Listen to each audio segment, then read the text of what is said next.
حضرت ملکل موت اسرائیل علیہ السلام نا حضرت ابراہیم علیہ السلام کی روح قبض کرنے کے لیے حاضر ہوئے تو حضرت ابراہیم علیہ السلام فرمانے لگے اسرائیل کیا کوئی خلیل بھی اپنے خلیل کی روح قبض کرتا ہے؟ اللہ نے تو مجھے دوست بنایا، دوست ہو کے دوست کی روح قبض کرنے جا رہا ہے۔ حضرت اسرائیل نے ارادہ چھوڑا اور حضرت ابراہیم کا وہ جملہ لے کے رب کی بارگاہ میں حاضر ہوئے۔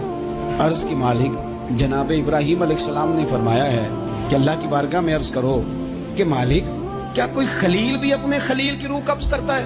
تو رب کریم نے فرمایا اب میرا بھی پیغام جا کے جناب ابراہیم کو دے دو، ان سے جا کے کہو رب فرماتا ہے کیا کوئی خلیل بھی اپنے خلیل کی ملاقات کو ناپسند کرتا ہے؟ آپ کو تو ملنے کو بلا رہے ہیں، موت تو ایک پل ہے، یہاں سے گزریں گے تو جا کے محبوب سے ملیں گے۔